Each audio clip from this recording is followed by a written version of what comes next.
आप हमारे चैनल को सब्सक्राइब करें, बेल आइकन को क्लिक करें और सभी के साथ शेयर करें।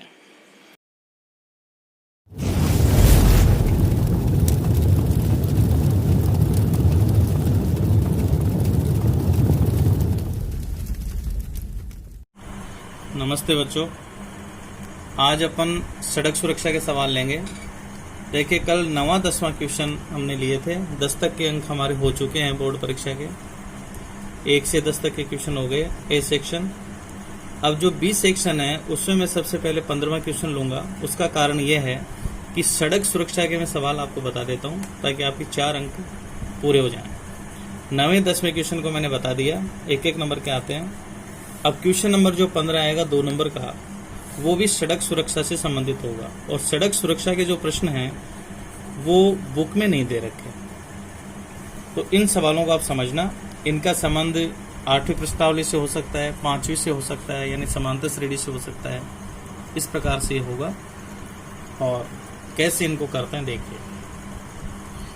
ए व बी के मध्य की दूरी, 2 जगह हैं ए और बी, इनके मध्य की दूरी 125 किलोमीटर है तथा इसके मध्य 8 यातायात सिग्नल मिलते हैं। यदि ए कार 50 किलोमीटर प्रति घंटे की समान गति से सभी हरे सिग्नलों को पार करते हुए वह बी बिंदु पर 2 घंटे 30 मिनट में पहुंचती है। 2 घंटे और 30 मिनट लगते हैं उसको ए से बी तक जाने में, अगर वो नहीं रुके तो। लेकिन अन्य दिन भारी यातायात के कारण, भारी यातायात का मतलब हुआ भीड़ के कारण, निम्नानुसार रुकना पड़ता है। प्रथम यातायात सिग्नल पर 1 मिनट, द्वितीय यातायात सिग्नल पर 2 मिनट। इस प्रकार से 8वें सिग्नल तक जाते जाते उसे 8 मिनट रुकना पड़ता है। उसी कार द्वारा लिए गए कुल समय की गणना कीजिए। तो देखो, एक प्रश्न तो ऐसा आता है जिसमें देखो ये दूरी दे रखी है, चाल दे रखी है, तो हमें समय निकालना होता है। लेकिन इसमें देखो ये समय निकला हुआ है, तो निकालने की जरूरत नहीं है। 2.5 घंटे तो उसको लगेंगे ही लगेंगे, लेकिन यातायात सिग्नल के कारण उसको कितना समय ज्यादा और लगेगा वो हमें ज्ञात करना है। तो देखिए, इसमें दूरी दे रखी है 125 किलोमीटर और जो कार है उसकी चाल दे रखी है 50 किलोमीटर प्रति घंटे। तो देखिए, अगर अपन समय निकालें ए से बी तक जाने में लगा समय, तो ये होता है दूरी बटे चाल। तो दूरी इसमें है 125 बटे चाल है 50। तो देखो, मैं 25 से काट रहा हूँ, 25 पंजे 125, 25 दूनो 50, यानी 5 बटे 2 घंटे। कहने का मतलब 2 घंटे 30 मिनट। देखो, ये गणना हमें करने की आवश्यकता नहीं है, यानी हम इस सवाल में ये गणना नहीं करेंगे। ये मैंने इसलिए बताया है कि ये दिया हुआ होता है। तो देखो, हमें यहाँ 2.5 घंटे दिए हुए हैं, तो निकालने की आवश्यकता नहीं है। कई बार ये दिया हुआ नहीं हो तो निकालना है, तो इसको निकालने की आवश्यकता नहीं है।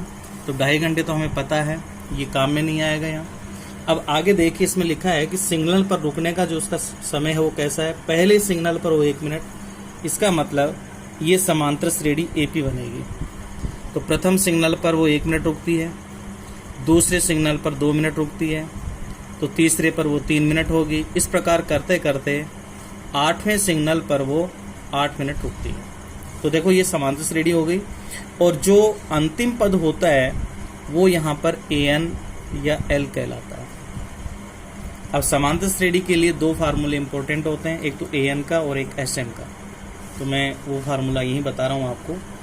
तो देखिए, यहाँ हमारे पास इसमें साफ लिखा होता है कि सिग्नल कितने। देखो, यातायात सिग्नल 8 है, तो 8 को पढ़ते ही अपन यहाँ लिख सकते हैं एन का मान 8 है। ए, इस श्रेणी का प्रथम पद 1 है। डी निकालने के लिए हमें दूसरे पद में से पहले पद को घटाना होता है, तो दूसरा पद 2 है, इसमें से 1 घटाएंगे।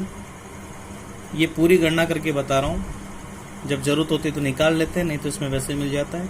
अब यहाँ देखिए, हमारे पास पता ये करना है कि उसको कुल कितना समय लगेगा। कुल का मतलब होता है योग, यानी एसएन का फार्मूला लगाना है। तो देखिए, एसएन के हमारे पास 2 फार्मूले हैं। एन का एनवां पद ज्ञात करने का फार्मूला होता है A plus N minus 1 into D. SN के 2 फार्मूले हैं, एक होता है बड़ा n बटा 2, 2a plus n minus 1 into D, और एक होता है Sn बराबर n बटा 2 a प्लस l। यदि हमारे पास प्रथम पद और l अंतिम पद हो तो ये फार्मूला ठीक रहता है। तो देखिए आप यहाँ इस प्रश्न में हमारे पास l भी है और a भी है और n भी है, तो इसका योगफल निकालने के लिए हम Sn के छोटे सूत्र का प्रयोग कर लेते हैं। तो n बटा 2 a प्लस l। अब यहाँ पर 8 पदों का योगफल ज्ञात करना है, तो n की जगह 8 लिखेंगे। तो 8 बटे 2 और a का मान यहाँ 1 है, l का मान यहाँ पर आ गया 8। तो 2 से 8 कटेंगे 4 बार, तो ये हो जाएगा 4 गुणा ये 9, तो ये हो गया 9 चौक 36 मिनट। तो देखिए 36 मिनट तो ये लगेंगे। अब आप यहाँ लिख सकते हैं A से B तक जाने में कार को लगा समय। देखिए 2 घंटे 30 मिनट, ये तो पहले ही दे रखे हैं जब इसमें कोई बाधा नहीं हो। और फिर यहाँ पर देखो 0 घंटे यानी 36 मिनट ये और लगेंगे।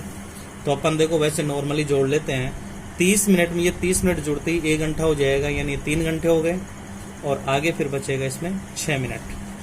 तो टोटल समय हो गया 3 घंटे और 6 मिनट उसको A से B तक आने में लगेगा। तो इस क्वेश्चन का संबंध 5वीं प्रश्नावली से हो गया। अब अपन अगला लेते हैं। ठीक ऐसा ही है। एक कार 175 किलोमीटर की दूरी 70 किलोमीटर प्रति घंटे की गति से सभी हरे 10 सिग्नल, देखो यहाँ n का मान 10 हो जाएगा, सिग्नलों को पार करती है।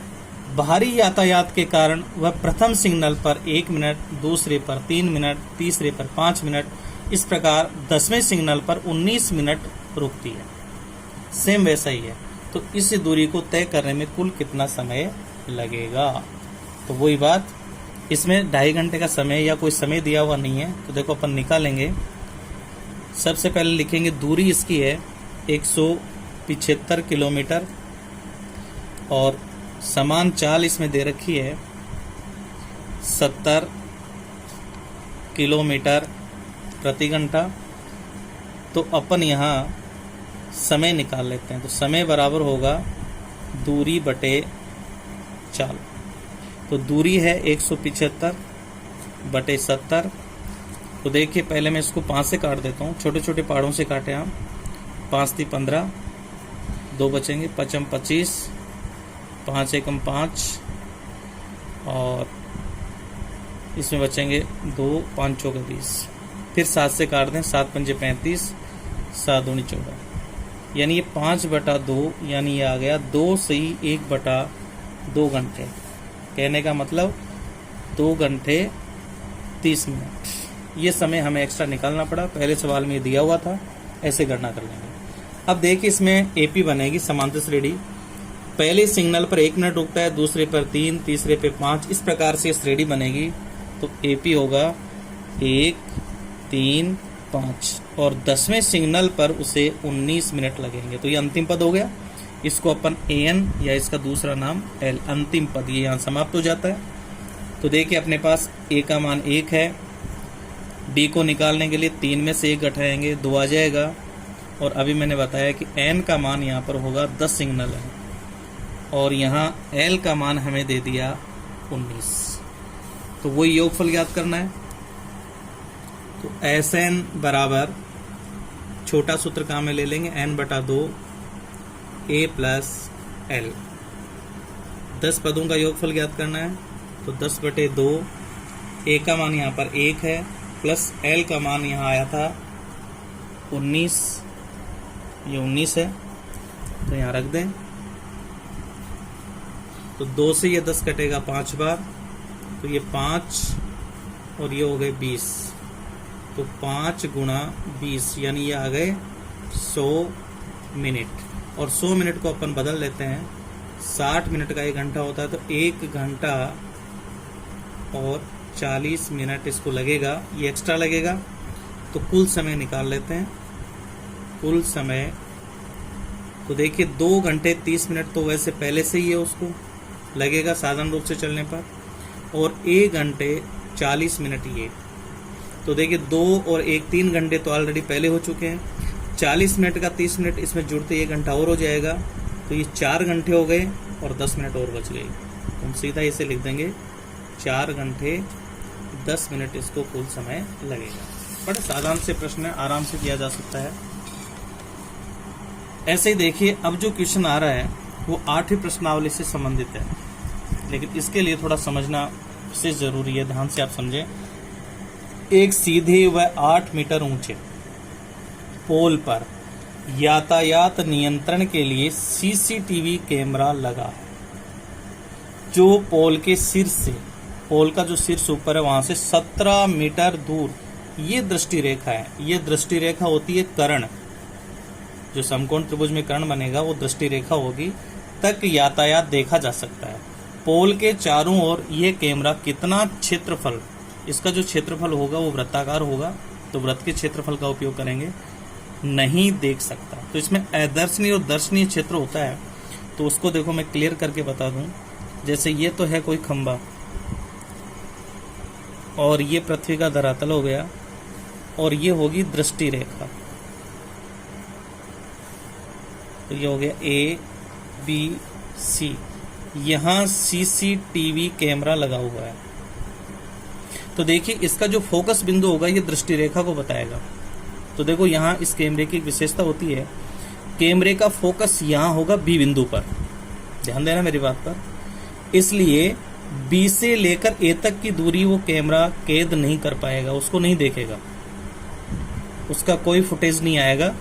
कैमरा देखेगा B से आगे का क्षेत्र, ये वाला A से B तक की दूरी को वो नहीं देखेगा। और यदि हम इस A से B तक की दूरी को यदि घुमाएं इसके चारों ओर पूरा यहाँ, तो इस A को केंद्र मानकर एक वृत्त बनता है, ये पूरा क्षेत्रफल कहलाएगा अदर्शनीय, जिसको अपन देख नहीं सकते,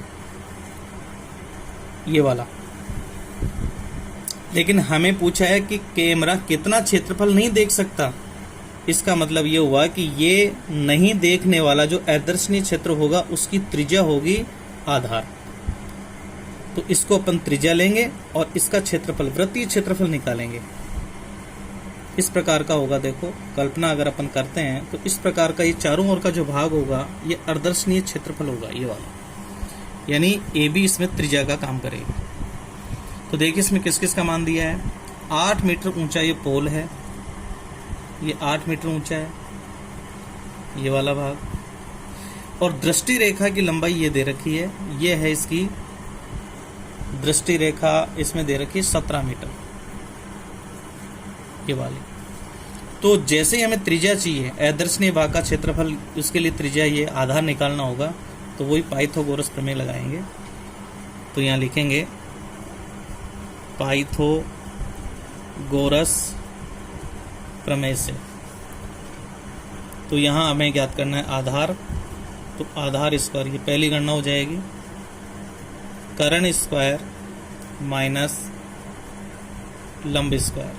तो यहाँ देखो कर्ण का मान 17 है और लंब का मान 8, तो 17 का वर्ग माइनस 8 का वर्ग, 17 17 हो जाएगा 289 माइनस 8 × 64, 9 में से 4 गए 5, 8 में से 6 गए 2, यानी 225। तो ये आ गया आधार स्क्वायर। तो आधार निकालेंगे तो 225 का वर्गमूल होगा, और 225 का वर्गमूल होता है 15, तो ये 15 मीटर, यानी यहाँ पर ये त्रिज्या 15 मीटर आ जाएगी। तो देखिए अगर हमें ये पूछे कि कितनी दूरी का यातायात नहीं देख सकता, तो वो होगी 15 मीटर।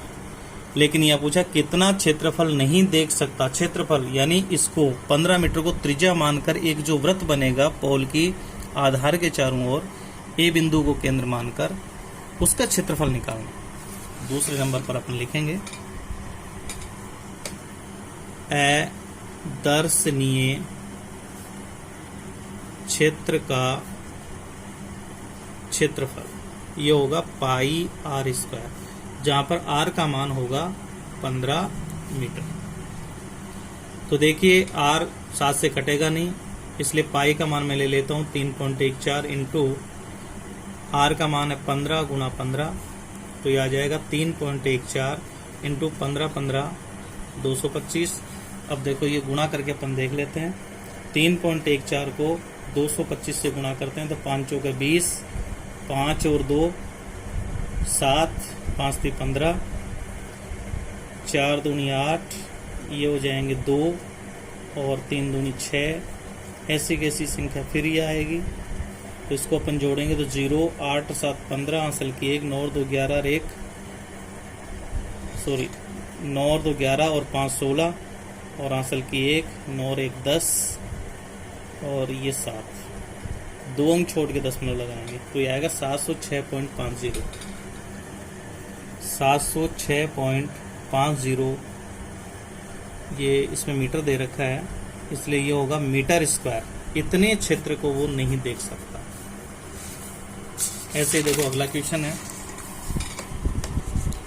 यह है एक सीधे व 12 मीटर ऊंचे पोल पर एक सीसीटीवी कैमरा लगा है। वैसा ही प्रश्न है, ताकि पोल के सिर से 13 मीटर दूर दृष्टि रेखा, ये कर्ण है 13 मीटर, यातायात देखा जा सकता है।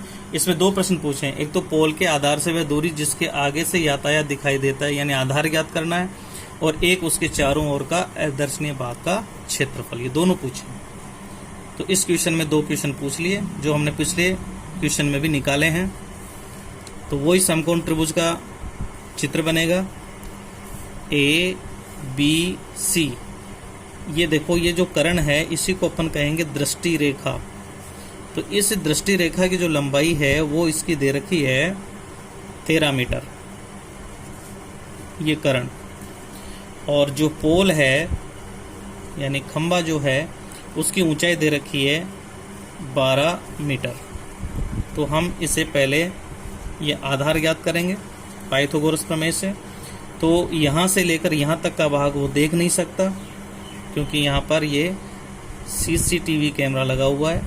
तो इसका फोकस बिंदु B से शुरू होगा, आगे का क्षेत्र देखेगा, पीछे का नहीं देखेगा। तो हमें एक तो ये दूरी ज्ञात करनी, ये भी कितनी होगी, ये त्रिज्या का काम करेगी। और फिर इससे अपन A को केंद्र मानकर ये जो चारों ओर का पोल की ओर छायांकित भाग होगा या अदर्शनीय भाग होगा उसका क्षेत्रफल निकालना। तो पहले नंबर पर अपन लिखेंगे पाइथागोरस प्रमेय से आधार ज्ञात करना है। तो आधार स्क्वायर बराबर कर्ण स्क्वायर माइनस लंब स्क्वायर। कर्ण का मान यहाँ 13 है, लंब का मान 12 है। तो 13 का वर्ग माइनस 12 का वर्ग, 13 13 169 माइनस 12 12 144, तो ये बचेंगे 25। यानी आधार स्क्वायर हमारे पास 25 आ गया। तो आधार होगा 25 का अंडर रूट, यानी आधार का मान आ गया 5 मीटर। और आधार यहाँ त्रिज्या का काम करेगी 5 मीटर। तो देखिए ये आधार हमारे पास 5 मीटर आ गया। अब इसको त्रिज्या मानते हुए इसके चारों ओर का जो क्षेत्रफल होगा वो अदर्शनीय होगा। तो दूसरे नंबर पर अपन निकालेंगे पोल के चारों ओर अदर्शनीय भाग का क्षेत्रफल, जो वृत्तीय पृष्ठ होगा पाई आर स्क्वायर। यहाँ पर भी आर जो है 5 है, वो 7 से नहीं कटेगा। तो पाई का मान 3.14 ले लेते हैं, और ये 5 गुणा 5, तो 3.14 इंटू 25, तो ये गुणा हो जाएगा। 25 चौके 100, हासिल की 10, 25 और 10 35, हासिल की 3, 25 75 और 3 ये 78 हो गया। 2 अंक छोड़ के दशमलव। इतने मीटर स्क्वायर ये अदर्शनीय भाग का क्षेत्रफल होगा। अब यही मैं क्लियर कर देता हूँ, यदि दर्शनीय भाग का क्षेत्रफल पूछे तो उस समय इसका जो शीर्ष बिंदु C होगा वो केंद्र बनेगा, और जो कर्ण होगा वो त्रिज्या होगी, और फिर इसके चारों ओर का भाग दर्शनीय भाग का क्षेत्रफल बनेगा। लेकिन अदर्शनीय का पूछा जाता है, तो बड़ा आसान क्वेश्चन है। आधार निकालेंगे पाइथागोरस से, आधार को त्रिज्या मानेंगे, और फिर पाई आर स्क्वायर से क्षेत्रफल निकालेंगे। तो ये 4 क्वेश्चन ये हो गए। अब अपन एक 5वां क्वेश्चन और ले रहे हैं इसमें, और वो क्वेश्चन जो है अपना वो है कि पुलिस की PCR वैन जो सुरक्षा के लिए मोबाइल सेवा की तरह काम करती है, वो घूमती रहती है रात में। वे इनमें सुरक्षा की दृष्टि से छोटी छोटी बंदूकें क्षितिज के साथ 45 डिग्री का कोण बनाते हुए लगाई गई है। तो गोली बंदूक द्वारा छोड़ने पर 195 मीटर दूर जाती है। तो गोली के अंतिम स्थान की पृथ्वी के तल से ऊंचाई ज्ञात कीजिए। देखो इसमें भी वही समकोण त्रिभुज बनेगा, इसमें ज्यादा भी समझ में नहीं आया तो आप ये ध्यान रखें कि ये समकोण त्रिभुज का ही प्रश्न होगा। तो देखिए ये तो होगी इसकी ऊंचाई, ये हमें ज्ञात करनी है, A B C। और जो बंदूक जो लगी हुई होती है वो देखो इस प्रकार से लगी हुई होती है। ये जैसे मान लो मैं इसको बंदूक मान लूं, तो यहां से बंदूक की गोली निकलेगी और ऐसे जाएगी, या इधर से बंदूक की गोली निकलेगी ये जाएगी। क्योंकि हमें तो कोण बताना है, तो क्षैतिज के साथ देखो ये बंदूक 45 डिग्री का कोण बना रही है। क्षैतिज हो गया, 45 डिग्री का कोण हो गया। और जब ये चलती है तो उसकी दूरी दे रखी है, और वो है कि बंदूक द्वारा छोड़ने पर 195 मीटर दूर जाती है। यानी मान लो यहां से छोड़ते हैं तो 195 मीटर दूर जाती है, तो ये कर्ण हो गया 195 मीटर। ये तो आपसे ये पूछा है कि ये कितनी ऊंचाई पर होगी। अंतिम स्थान पर वो गोली जो होगी वो यहाँ आएगी सी बिंदु पर, वो कितनी ऊंची होगी। तो देखो इसमें लंब और कर्ण की चर्चा हो रही है। तो लंब और कर्ण के लिए वो लाल बटा कक्का से मैंने बताया था, लंब और कर्ण के लिए साइन का सूत्र काम आता है। तो अपन यहाँ लिखेंगे कि साइन थीटा बराबर होगा लंब बटा कर्ण। साइन थीटा की जगह अपन लिखेंगे 45, लंब का मान यहाँ h, कर्ण का मान 195 है, और यहाँ साइन 45 का मान होता है 1/√2।